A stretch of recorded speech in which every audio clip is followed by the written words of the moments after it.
Bueno, buenas tardes. Estamos en una nueva edición del ciclo de entrevistas de FEJA, de la Fundación de Estudios Jurídicos Argentinos. En esta oportunidad tenemos un gran invitado que es Carlos Masvélez. Carlos, gracias por venir.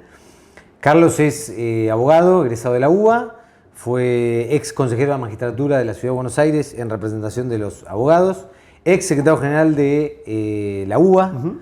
Así que nos va a compartir un poco su experiencia, su mirada, su visión de los temas tanto de la abogacía como de los temas académicos. Gracias por venir, Carlos. Por favor, muchas gracias por la invitación. Además, perdón, casi me olvido, es vicepresidente del Colegio de Abogados de Capital. En la actualidad. En la actualidad. Así que también eso nos viene muy bien para abordar un montón de temas que son atinentes a los abogados y abogadas. ¿Cómo andas? ¿Bien? Bien, por suerte. Bien. Bueno. De nuevo, gracias por la invitación. Gracias. Vamos a pasar un rato. Primero te quería preguntar, en tu ex carácter de secretario general de la UBA, ¿cómo ves el conflicto del sistema universitario para sacar un poquito a la UBA, más allá que la UBA es un poco el fronting? Sí, claro. El sistema universitario y la crisis con el gobierno, la próxima marcha el miércoles. ¿Qué mirada tenés al respecto? Bueno, para empezar, el reclamo, digamos, lo veo como muy justo y razonable. Los salarios, tanto docentes como no docentes, que en definitiva no solamente son el 85 o más por ciento de la masa presupuestaria total del promedio del conjunto de las universidades, sino que son el corazón, ¿no? Del funcionamiento de la vida académica cotidiana de cada unidad, cada facultad. Así que, y obviamente tuvo con el proceso, digamos, el salto inflacionario de diciembre-enero, quedó muy descalzado, incluso en relación a la paritaria del sector público nacional, con sueldos que ya de por sí son bajos en líneas generales. Con lo cual, bueno, hay una necesidad imperiosa, ¿no? Y obviamente la no solución genera mucha incertidumbre sobre cómo se va a poder garantizar la continuidad del ciclo lectivo en todas las universidades nacionales, ¿no? Acá estamos hablando que esto afecta 60 son más o menos, decenas ¿no? de miles de docentes, Claro. No docentes, millones de estudiantes. Sí, universidades son más de 60, pero lo que te quiero decir es que tiene un impacto nacional y a mucha escala. Y obviamente se llega a esta situación que, hay que decirlo, lo que se está pretendiendo ahora es declarar la emergencia del sistema, habida cuenta de la negativa del gobierno a reconocer una situación que reviste, como te decía antes, suma gravedad. Así que ojalá se le encuentre una solución. Yo creo que la movilización del miércoles va a ser muy importante, como lo fue la del principio de año en abril, la anterior. Bueno, y confiar en que el Congreso sostenga este proyecto de ley. Y obviamente lo único que se pretende con esto, como digo, es una medida coyuntural la que está dictando el Congreso, no es que está dictando una medida de largo plazo. Después habrá que volver a discutir en el presupuesto 2025 las partidas correspondientes para garantizar el funcionamiento. Ahí el gobierno, por lo menos que había escuchado el secretario de Educación, el gobierno, lejos de querer componer la situación, como en casi todos los temas, agudiza. Y bueno, y salió, siempre está este discurso que en el tema universitario me parece que no penetra, que es la opacidad de las universidades, esta cosa. Correcto. De hecho, salieron a decir que había materias que no estaban acreditadas como de cursada, de cantidad de alumnos. ¿Cuál es la explicación que ves vos porque la verdad que el sistema universitario es uno de las pocas cosas, o muchas, o no sé, que funcionan. Bueno, goza de una muy buena imagen pública, nacional e internacional. Y inclusive la producción tanto científica como el perfil de los profesionales formados en la Argentina es, insisto, internacionalmente reconocido. La razón, la única que se me ocurre, bueno, a ver, para empezar, y sin hacerlo muy largo, es cíclico. Esto en los 90 ya pasó, y está volviendo a pasar ahora, con distintas modalidades, con distintos niveles de sofisticación, ¿no? En los 90 era bastante más sofisticado, fue sofisticada la ofensiva contra el sistema público de universidades. Pero yo me inclino a pensar que determinados estilos de proyecto de poder, de conducción, como el que veo que insinúa el presidente, ven en las universidades, bueno, eso que la universidad representa, que es la producción de conocimiento crítico y de mirada crítica, lo ve como cierta amenaza. Claro. Y en algún lugar siempre hay una pretensión de condicionarlo. Claro. Y la generación de un conflicto de carácter presupuestario, si bien exterioriza en las calles el debate, también hacia el interior igual no deja de ser una tensión. Y eventualmente una dispersión en los objetivos que debiera perseguir el sistema universitario en general y el científico en particular. Me parece que por ahí es donde yo le encuentro la explicación o le busco una explicación. No se me ocurre otra, claro. Porque Argentina es un país que necesita de la formación de profesionales, comparado incluso con los números de la región o de los países que están en el OCDE, aún más Argentina sigue teniendo baja porcentaje de graduados universitarios. Y después podremos discutir los proyectos institucionales de una universidad, de otras, y la creación de nuevas universidades, sí o no. La transparencia de la administración de las universidades está garantizada por la Auditoría General de la Nación. Claro. Y hoy por hoy la información es pública, puede ser solicitada. No veo que acá estemos discutiendo un problema del destino de los fondos. Claro. No pareciera ser un problema principal, nunca estás exento de que suceda, pero a mi entender, serían temas marginales, claro. no principales. Te conecto ahí con el tema del acceso a la información y el decreto que sacó el gobierno limitando el acceso a una ley relativamente nueva, de acceso a la información pública. Entiendo que el colegio se expresó en su momento.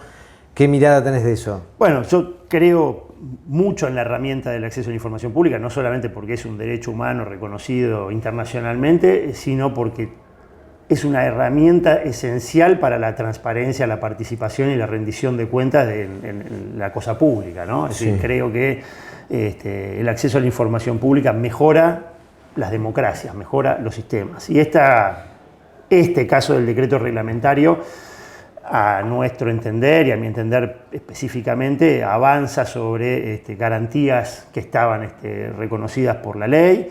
Y sería deseable que se retroceda con esa reglamentación. Insisto, me parece que el valor de la transparencia y de la accesibilidad a la información es esencial para la calidad democrática. En ese sentido se pronunció el colegio con un conjunto de organizaciones de la sociedad civil, decenas, y creo que va a terminar judicializado. Estoy convencido que eso inexorablemente va a terminar judicializado. Habrá que esperar el primer caso puntual.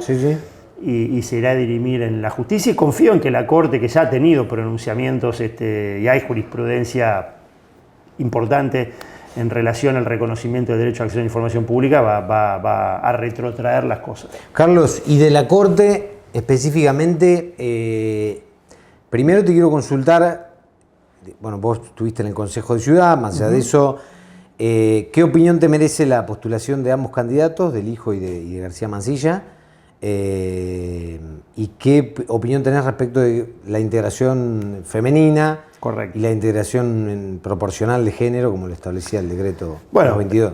Ahí el colegio se pronunció y yo obviamente coincido en la necesidad de la incorporación de mujeres, no solamente en el caso de la renovación de la vacante que deja una jueza mujer, sino también en la idea de poder avanzar en las siguientes vacantes hasta conseguir ese equilibrio, que me parece que es un poco el espíritu que perseguía el 222, más allá de la discusión taxativa sobre su redacción, etcétera. Me parece que en los tiempos que corren, la verdad que ese sería el ideal. En relación a los nombres propios, bueno, el colegio no hizo objeciones puntuales sobre los antecedentes de los propuestos. En todo momento lo que dijo es, bueno, deberían ser mujeres. Y en la idea de que hay mujeres con sobrados antecedentes como para poder integrar la Corte, no es que hay una razón de escasez. Claro.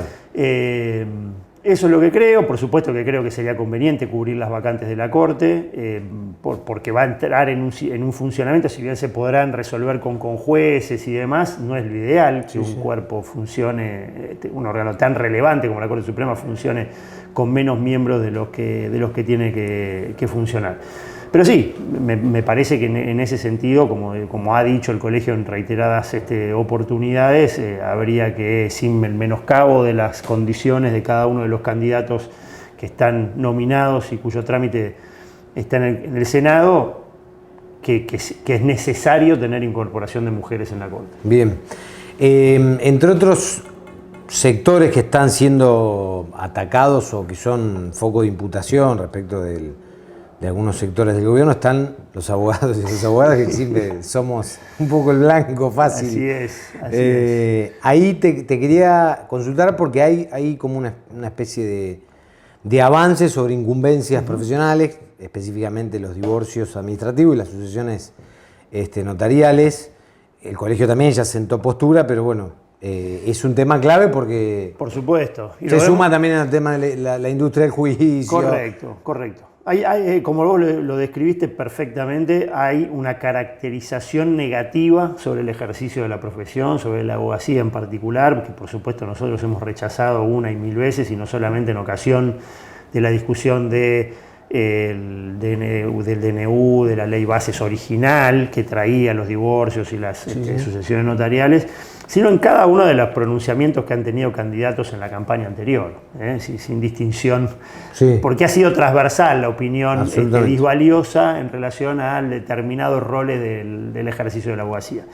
Bueno, además está decir que, por supuesto, nosotros creemos que el rol de los abogados y abogadas es esencial para el Estado de Derecho, ¿no? Sin profundizar mucho más en eso. Efectivamente nos habíamos pronunciado en contra de estos avances en materia de incumbencias profesionales. Se había logrado un trabajo muy importante que ha hecho el presidente del colegio, Ricardo Gil-Lavera. Se reunió personalmente con todos los presidentes de bloques y había logrado cierto consenso en la idea de retirar esos aspectos del proyecto de ley base. Bueno, después la ley base se cayó completa, la nueva ley base no trajo esta novedad, pero está latente porque el ministro lo anuncia, porque cada 2 por 3 en los diarios aparece alguna mención a que esto podría surgir. En relación a eso, varias cosas. En primer caso, las sucesiones notariales, con las iniciativas que ha planteado el gobierno, o con lo que se conoció de esas iniciativas, en modo alguno suponía menos ahorro de recursos para nadie. Es decir, al contrario, podríamos estimar que iba a ser un proceso que iba a terminar siendo más caro. Y la verdad que las sucesiones no controvertidas, que era para el caso que se estaba planteando esta propuesta, no tienen una duración tan extensa como el resto en el sistema jurisdiccional que justifique buscar vías alternativas. Pero de nuevo, estos son 2 proyectos en un contexto en el cual está claro que el gobierno tiene una mirada negativa sobre la colegiación en general, me parece, ¿no? No solamente sobre la colegiación de abogados, en general. Sino en líneas generales hay alguna tendencia, digamos, en algunos funcionarios del gobierno de intentar, en esta idea de las supuestas, digamos, de las defensas de las libertades, de intentar desarticular la agremiación, entre otras la colegiación, ¿no? Esta idea de que la colegiación debiera ser voluntaria y no obligatoria. Por supuesto, quienes tenemos largo compromiso con la vida colegial de los abogados, entendemos que eso siempre va en perjuicio de los más perjudicados, ¿no? de los menos beneficiados. Esta es la discusión que históricamente hubo entre los estudios grandes y los abogados de a pie. Y la idea de una colegiación organizada tiene que ver con trabajar sobre esos equilibrios y sobre tener un organismo que se preocupe por atender también la necesidad de aquel que tiene menos recursos y menos estructura para poder construir su ingreso con el trabajo profesional. Bien.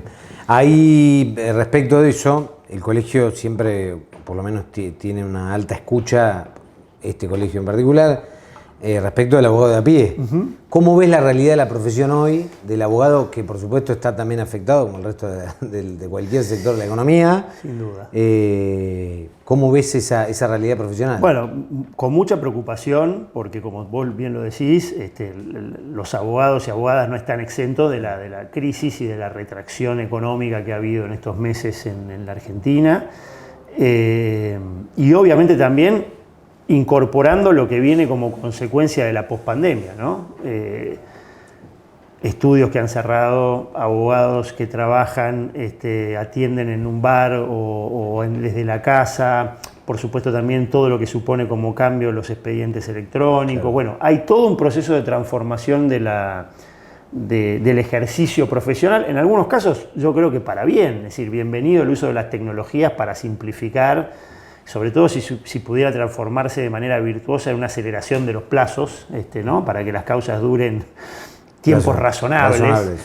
Pero supone todo un reacomodamiento. ¿Qué se puede hacer desde el colegio? Bueno, obviamente el colegio no está en condiciones de operar sobre la situación económica en general, pero sí transformar sus espacios físicos que en otras épocas estaban destinados para determinada finalidad, para atender esos nuevos desafíos o requerimientos del ejercicio profesional. Se recuperaron muchos metros para salas de coworking, también para poder tener salas de audiencia, mejorar la conectividad. Bueno, en definitiva, incorporar cada vez más volúmenes en la biblioteca y también en libros digitales, el acceso a la jurisprudencia. Se desarrolló una app desde la cual la idea también es simplificarle a los abogados la posibilidad de acceder a esos servicios que brinda el colegio.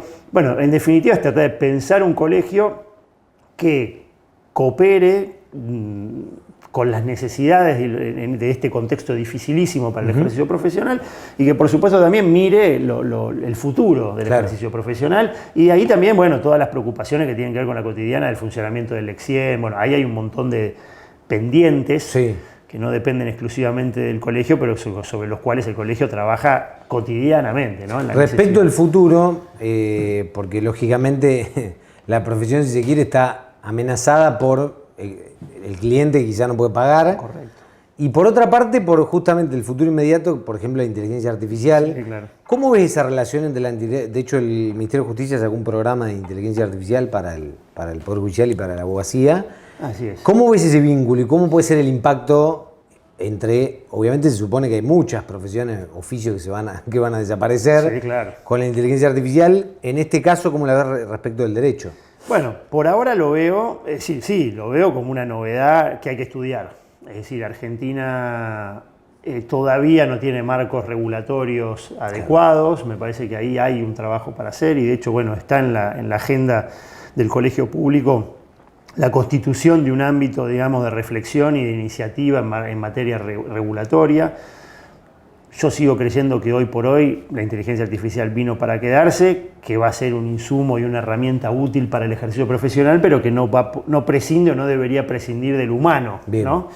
Esa es la idea general. Como te digo, hay mucho para mirar. En Europa hay bastante desarrollo, ya hay recomendaciones de la Unión Europea, hay algún país como Italia, por ejemplo, que ha dictado algún marco reglamentario. Me parece que hay que verlo. Hay un estudio, por lo menos uno en la Argentina, que ya está utilizando la inteligencia artificial como una herramienta de soporte para el trabajo habitual del ejercicio profesional. Como te digo, me parece que hay que prestarle atención, hay que estudiarlo y en esta idea de los programas que se hacen, bueno, con un conjunto de organizaciones donde participa incluso la Facultad de Derecho a través de su laboratorio de innovación e inteligencia artificial, el colegio está acompañando un primer proyecto que tiene que ver con el uso de inteligencia artificial tanto en el Poder Judicial como en el ejercicio profesional. Bueno, cuando tengamos esos resultados va a ser un insumo interesante para poder verdaderamente empezar a dimensionar el impacto y la utilidad que se le va a poder dar al ejercicio. Yo confío en que mejore la eficiencia del ejercicio profesional y no que sea algo que atente contra el trabajo de los abogados y abogadas. Digo, en ese sentido es donde el colegio pone la mirada. Bien. Bueno, y para cerrar, me gustaría que vos fuiste hecho consejero por la abogacía. ¿Cómo ves el sistema judicial? ¿Qué reformas ves que se podrían hacer? Este año, de hecho, se cumplieron 30 años de la reforma del 94. Así es. Hablaste de los plazos. ¿Qué temas ves ahí que se pueden mejorar? A ver, yo creo que trabajar sobre las mejoras, digamos, en el procedimiento que acorten los plazos, para mí es clave. Claro. Digamos, un juicio que dure 15 años no es tiempo útil para un ciudadano que está detrás del ejercicio de un derecho, ¿no? De la validez, de la plena vigencia de un derecho, de una expectativa legítima, etc. Con lo cual ahí yo creo que sigue habiendo un gran desafío. Tenemos dando vuelta a la herramienta de, bueno, la oralidad como un horizonte, ¿no? Para tratar de buscar mayor celeridad en los plazos. Pero como te digo, me parece que hay que trabajar más en el buen funcionamiento del sistema actual. Hay bastantes déficits en el sistema de funcionamiento de expedientes, digamos, de por sí. Y por otro lado, en acortar los plazos. Para mí la clave de todo es acortar los plazos. Después, por supuesto, las vacantes. Es decir, hoy hay una deuda enorme en la cobertura de vacantes de juzgados nacionales y federales. ¿Hay un déficit ahí del Consejo? ¿Ves un déficit del Consejo? Bueno, ahora el Consejo se puso al día. Tuvo un periodo de parálisis del Consejo donde le costó una enormidad enviar ternas al Ejecutivo. Hoy tiene enviadas ternas para cubrir 50 o más % de los cargos que están vacantes y hoy ya creo que el déficit está en el Ejecutivo. Claro. Sí, en estos últimos tiempos yo creo que el Consejo de la Magistratura se ha puesto a trabajar bastante en ese sentido, pero bueno, de nuevo, las vacantes, esto estamos hablando a nivel nacional. Sí, a nivel nacional, después la provincia de Buenos Aires tiene una problemática enorme con la cobertura de las vacantes también, y eso es algo a lo que hay que mirar. Pero quiero preguntar respecto de eso, y respecto también de la reforma 94, ¿ves ahí un tema críticamente del funcionamiento del Consejo como concepto, ya sea a nivel federal o a nivel de las provincias? Sí. ¿Hay en la naturaleza del cuerpo un problema de funcionamiento por ser 10, 15, 20 miembros, por ser un órgano deliberativo, menos ejecutivo que en la puesta de funcionamiento del Poder Judicial? Bueno, en estos 30 años, digo. Yo creo que hay cosas que fueron, es una institución que se incorporó de manera un tanto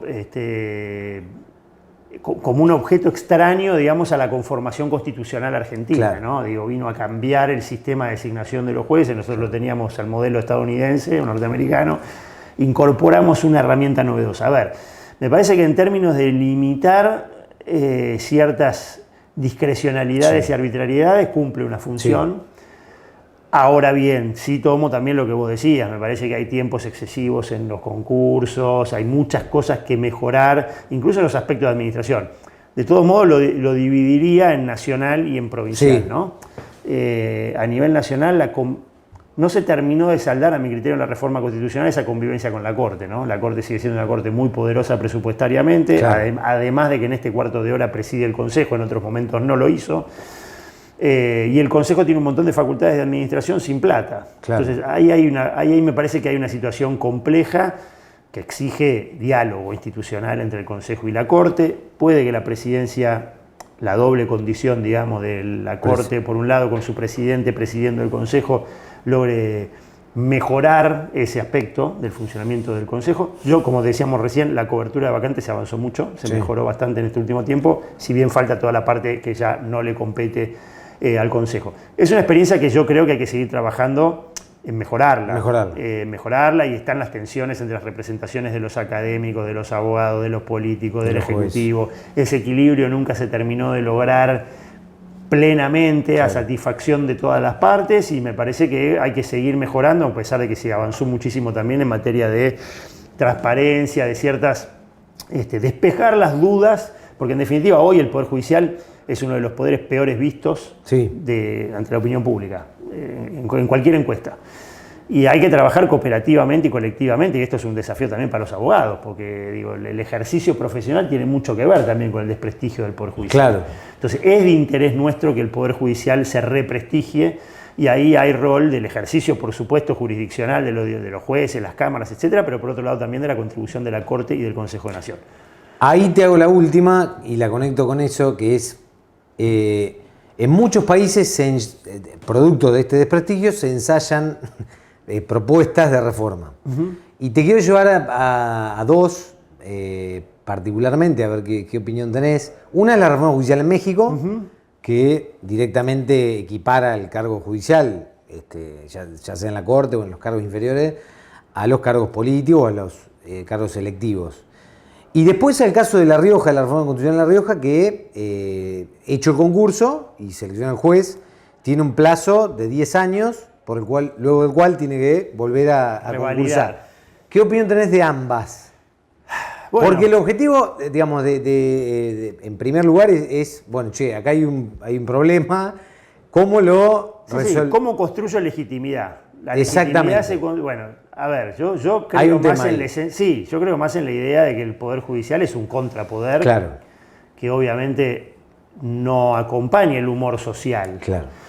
A mi criterio le da mayor estabilidad a la jurisprudencia, lo hace más previsible. Después hay un montón de otras problemáticas que tiene el Poder Judicial, pero esta idea de los cargos selectivos, por ejemplo, o de las reválidas periódicas, por un lado lo ponen al juez en la necesidad de tener que cuidar más sus resoluciones porque está siendo observado por una sociedad que de última después tiene que revalidarlo, por el modo que fuere que se resuelva esa reválida. Sí. Pero por otro lado también lo haces muy permeable al humor social. Claro. Y a veces el humor social va en un sentido que no es el sentido... Sobre todo hoy, ¿no? Sobre todo hoy, sería a mi criterio en materia penal, por ejemplo, y en algunas otras cuestiones. Es complejo, genera olas que no siempre se ajustan al precepto de la Constitución Nacional, del marco normativo, del Estado de Derecho, las garantías, etcétera, que yo creo que hay que preservarlas. Claro. Por eso me inclino más por la idea de un poder judicial más estable. Obviamente, esto no ha sido la garantía porque tenemos un montón de problemas. Pero, de nuevo, yo voy más por esa mirada y tengo alguna preocupación en la idea de someter a los jueces al continuo, digamos, escrutinio público. Escrutinio, escrutinio está muy bien, digo, hay que dotar de mayor transparencia. Sí, de la opinión pública. Exacto. Sino es someterlo a una reválida constante. Pero de nuevo, hay que trabajar en la reconstrucción de la legitimación del Poder Judicial, eso no hay duda, porque lo necesita además el sistema republicano, de equilibrio de poderes, etcétera. Insisto, a mí me parece que se han dado algunos pasos en estos últimos tiempos entre la Corte, el Consejo. Sí. Por supuesto que revertir la imagen va a ser difícil y siempre el Poder Judicial va a tener una imagen. Sí, es muy difícil que todos tengan plena satisfacción, sobre todo porque en general cuando vos dirimís ahí hay una parte que quedó enojada y una parte que quedó contenta, claro, con lo cual la unanimidad va a ser difícil. Pero ir teniendo, digamos, jueces probos, claro. A mí me parece que es una apuesta que hay que hacer. Bueno, Carlos, gracias por el tiempo. Por favor, gracias por la invitación. Interesantísimo. Carlos Mas Vélez, nos vemos la próxima. Muchas gracias.